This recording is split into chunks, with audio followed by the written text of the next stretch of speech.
Namaku Andini, wanita asal Brebes, Jawa Timur. 2 tahun lalu aku nekat merantau ke Jakarta, berharap bisa bantu orang tua di kampung yang hidup pas-pasan. Lulusan SMA, tak banyak pilihan pekerjaan. Akhirnya aku diterima kerja di sebuah perusahaan ekspor-impor sebagai asisten pribadi Pak Samuel, bos besar asal Afrika yang tinggal di Indonesia sejak belasan tahun lalu. Pak Samuel pria tinggi besar, kulit hitam legam dan selalu wangi. Usianya 47 tahun, duda tanpa anak. Meski terlihat garang, sebenarnya beliau sangat ramah dan sopan. Bahkan sering membelikan aku makan siang, dan kadang memberi uang tambahan tanpa alasan. Selama setahun aku bekerja, tak pernah sedikit pun aku menyangka beliau menaruh hati padaku. Hingga suatu sore di kantor, saat semua pegawai sudah pulang, beliau tiba-tiba memanggilku masuk ke ruangannya. "Andini, duduklah, aku ingin bicara serius." Deg-degan aku duduk. Wajah beliau terlihat gugup, tidak seperti biasanya. "Aku tidak pandai berkata-kata, tapi selama kau bekerja di sini, aku merasa hidupku lebih tenang. Aku suka cara kamu tersenyum, cara kamu bekerja, bahkan suara tawa kecilmu. Andini, maukah kau menikah denganku?" Aku syok, tak bisa langsung menjawab. Dalam hatiku berkecamuk, ini terlalu tiba-tiba. Tapi, pikiranku juga melayang ke kampung. Bayangan rumah reyot, adik yang belum bisa bayar sekolah, dan ibu yang mulai sakit-sakitan. "Aku tahu ini mendadak," lanjut Pak Samuel. "Tapi aku serius, kalau kau setuju, aku akan beri kau gaji bulanan 100 juta, rumah sendiri, dan kebebasan untuk tetap bekerja atau berhenti." Malam itu aku tidak bisa tidur. Sebagian hatiku takut aku tak mencintainya dan kami begitu berbeda. Tapi satu sisi lain berbisik, ini kesempatan langka. Banyak wanita di luar sana ingin hidup mapan, dan aku malah ditawari langsung oleh bosku sendiri. 2 hari kemudian aku beri jawaban, "Pak Samuel, aku bersedia. Aku tak pernah menyangka hidupku akan berubah secepat ini, dalam waktu yang begitu singkat. Aku tahu keputusanku mungkin terdengar gila, tapi hidup terkadang memaksa kita memilih jalan yang tak pernah kita bayangkan." Pak Samuel memang berbeda dari pria-pria lain yang pernah kutemui. Ada wibawa dan ketulusan dalam sorot matanya. Aku bahkan masih ingat saat pertama kali menginjakan kaki di kantor ini, dengan rasa gugup dan harapan yang tinggi. 3 minggu setelah aku menerima lamaran itu, semua sudah dipersiapkan. Pernikahan sederhana, hanya dihadiri beberapa rekan kerja dan teman dekat. Aku mengenakan kebaya putih sederhana, dan Pak Samuel mengenakan jas hitam elegan. Tangannya besar menggenggam tanganku saat ijab kabul dibacakan. Hatiku gemetar. Aku memang sudah setuju, tapi tak bisa membohongi diri sendiri. Aku belum cinta. Namun ketika kulihat tatapan matanya, yang lembut dan penuh harap, aku mencoba meyakinkan diriku, ini adalah awal dari kehidupan baru. Setelah akad, kami pulang ke rumah barunya. Rumah besar 2 lantai di pinggiran Jakarta, lengkap dengan taman dan kolam kecil. Aku diberi kamar pribadi, tapi Pak Samuel bilang itu hanya sementara. "Malam ini kamu tidak perlu takut. Aku tahu ini bukan pernikahan karena cinta, tapi aku tidak akan menyentuhmu sebelum kamu siap," katanya lembut. Aku hanya mengangguk. Malam itu aku duduk di balkon kamar, memandangi langit Jakarta yang kelabu. Entah kenapa hatiku sesak. Mungkin karena semua ini berjalan begitu cepat. Aku rindu rumah, rindu ibuku, tapi aku juga sadar jalan ini yang kupilih. Beberapa hari berlalu, dan Pak Samuel tetap memperlakukan aku dengan sangat baik. Tak sekalipun ia memaksaku.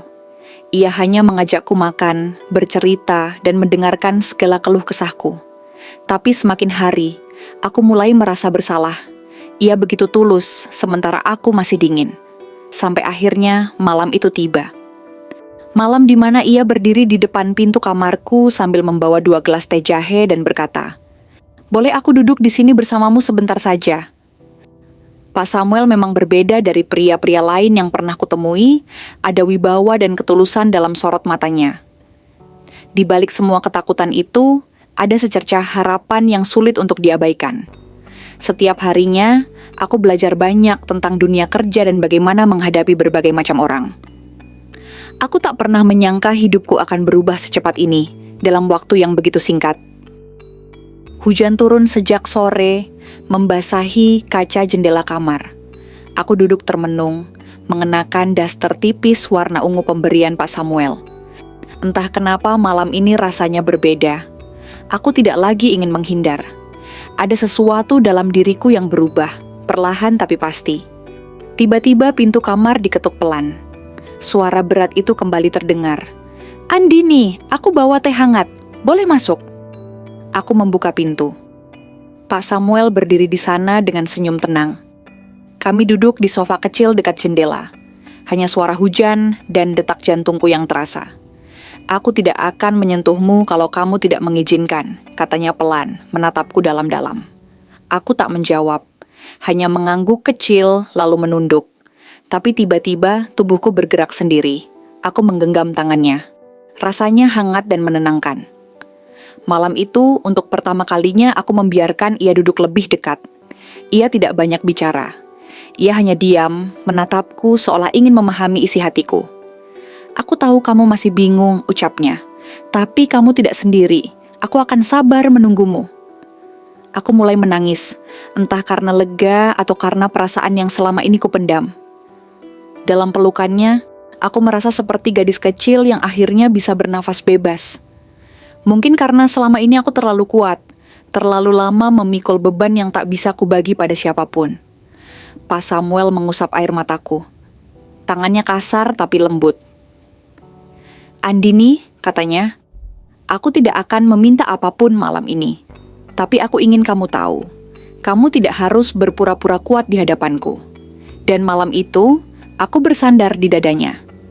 Bukan karena kewajiban, tapi karena aku mulai percaya bahwa di antara semua pilihan hidup yang tak sempurna, aku memilih untuk bertahan di sisinya. Pelan-pelan, aku belajar menerima takdir ini. Bukan karena uang, bukan karena status, tapi karena ia membuatku merasa aman. Kami duduk bersama hingga larut. Di tengah keheningan, aku tahu, aku tak lagi kuat menahan semua yang selama ini kubendung. Dan mungkin, malam itu adalah awal dari cinta yang sebenarnya. Sejak malam itu, hubungan kami berubah. Bukan lagi sekadar status suami istri di atas kertas, tapi ada yang tumbuh pelan-pelan dalam hatiku. Perasaan yang dulu asing, kini perlahan terasa hangat. Saat ia tersenyum, aku ikut tersenyum. Saat ia pulang kerja dan memanggil namaku, jantungku berdegup tanpa alasan. Pak Samuel tak pernah terburu-buru. Ia tetap memperlakukanku seperti wanita yang ia hormati. Ia tahu batasan, tahu kapan harus diam, tahu kapan harus bicara. Dan entah bagaimana, sikap itulah yang membuatku mulai jatuh hati. Setiap pagi, ia membawakan sarapan ke meja makan, selalu tersenyum dan bertanya, "Tidurmu nyenyak?" Lalu kami duduk bersama di taman belakang rumah, membicarakan hal-hal ringan, tentang masa kecilnya di Afrika, tentang impianku membuka toko kecil untuk ibuku di kampung. "Aku akan bantu kamu wujudkan itu," katanya suatu pagi. "Asal kamu juga jujur tentang perasaanmu. Jangan pura-pura kuat terus, Andini." Perkataan itu membuatku terdiam. Ia tahu aku masih menahan banyak hal. Aku takut jika aku terlalu jujur, aku akan terlihat lemah, tapi ia melihat celah-celah hatiku yang bahkan tak kusadari. Sampai suatu malam saat hujan turun lagi, kami duduk berdampingan di ruang tamu. Ia memegang tanganku, lembut tapi pasti. "Aku tidak pernah mencintai wanita lain setelah istriku meninggal. Sampai aku mengenalmu," bisiknya. Aku tak bisa berkata apa-apa. Tapi kali ini aku tidak menunduk. Aku menatap matanya dalam-dalam. Aku belum tahu ini cinta atau bukan. Tapi aku nyaman bersamamu. Dan mungkin itu awal dari segalanya. Ia hanya tersenyum, lalu memelukku pelan. Dalam pelukannya aku merasa seperti perempuan yang benar-benar diinginkan. Bukan sekadar dibeli, bukan sekadar pelengkap rumah besar, tapi pendamping yang dirindukan pulang. Dan malam itu, untuk pertama kalinya, aku mencium keningnya lebih dulu. Sudah 2 bulan aku tinggal bersama Pak Samuel sebagai istrinya. Hari-hariku terasa lebih ringan. Aku tak lagi canggung menatap matanya, tak lagi kikuk saat tangannya menyentuh jemariku. Kadang kami tertawa bersama, kadang kami hanya duduk diam menatap jendela. dan itu pun terasa cukup. Tapi ternyata hidup tak pernah benar-benar tenang. Masa lalu bisa muncul kapan saja, dan hari itu ia datang mengetuk pintu rumah kami. Seorang wanita tinggi, kulit coklat terang, berdiri di depan pagar. Pakaiannya mahal, rambutnya dikepang rapi. Ia memperkenalkan diri sebagai Nadine, mantan kekasih Pak Samuel saat masih tinggal di Afrika. Aku hanya berdiri di balik jendela saat mereka berbicara. Wajah Pak Samuel tegang, tidak seperti biasanya. Mereka berbicara dalam bahasa asing yang tak ku mengerti, tapi ekspresi wajahnya cukup untuk membuat hatiku tidak tenang. Malamnya, ia duduk di sebelahku di ranjang. Aku harus jujur, Nadine dulu wanita yang sangat dekat denganku. Kami hampir menikah, tapi keadaan memisahkan. Sekarang dia datang lagi. Katanya ingin bicara, katanya belum bisa melupakan semua. Aku terdiam. Perasaan yang dulu kukubur kembali muncul. Rasa takut, cemburu, tidak aman. Aku tahu pernikahan kami dimulai tanpa cinta. Tapi sekarang, aku benar-benar takut kehilangannya. Dan kamu, tanyaku pelan. Apa kamu masih punya perasaan padanya? Ia menatapku lama. Aku tidak tahu. Tapi sejak menikah denganmu, hatiku berubah. Aku merasa damai bersamamu, Andini. Kamu berbeda. Tapi malam itu aku tetap gelisah. Aku tahu cinta bisa tumbuh, tapi bisa juga pergi tanpa permisi. Aku tahu masa lalu seseorang tak bisa dihapus begitu saja. Apalagi jika yang datang itu adalah wanita yang pernah hampir menjadi istrinya.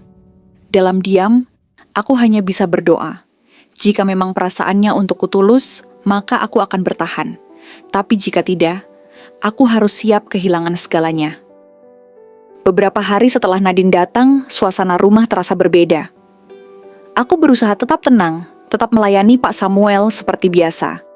Tapi jauh di dalam hati, aku dihantui satu ketakutan besar. Apa aku hanya pelarian? Apa dia akan kembali pada cinta lamanya? Namun semua keraguan itu runtuh pagi itu. Aku baru selesai menyiapkan sarapan ketika Pak Samuel menarik kursi, duduk, lalu menggenggam tanganku erat. Aku sudah bicara dengan Nadine semalam, katanya. Jantungku berdebar. Aku tak sanggup menjawab, hanya menatap wajahnya dengan cemas. Aku minta maaf karena membuatmu gelisah, tapi aku ingin kau tahu satu hal penting. Aku sudah menutup masa laluku. Nadine adalah bagian dari perjalanan hidupku. Tapi kamu adalah tujuanku sekarang. Aku menahan napas. Dini, aku tidak pernah setenang ini menjalani hidup sejak kamu hadir. Aku tahu awalnya kamu menikahiku karena alasan yang mungkin bukan cinta. Tapi aku yakin apa yang kita miliki sekarang nyata. Aku tidak bisa membendung air mata. Selama ini aku pikir aku harus bersaing dengan bayangan masa lalunya. Tapi ternyata hatinya telah memilih. Dan itu cukup untuk membuatku merasa paling beruntung di dunia. Beberapa minggu kemudian, Pak Samuel mengajakku liburan ke kampung halamanku di Brebes. Ia ingin bertemu orang tuaku, ingin melihat tempat aku tumbuh, ingin mengenal lebih dalam siapa aku sebenarnya. Ibuku menangis saat melihat kami datang. Bukan karena sedih, tapi karena bahagia. Kamu kelihatan lebih tenang, nak, katanya sambil mengelus pipiku. Dan saat itu aku sadar, aku tidak hanya mendapatkan suami, tapi juga sahabat, pelindung dan cinta sejati, yang tidak pernah kuduga datang dari tempat dan orang yang begitu jauh. Kini aku tak lagi takut akan hari esok. Karena setiap kali aku membuka mata, aku tahu ada seseorang yang benar-benar memilihku. Bukan karena tubuhku, bukan karena statusku, tapi karena hatiku. Dan malam itu, di bawah langit Brebes yang bersih dan tenang, aku berbisik pada diriku sendiri.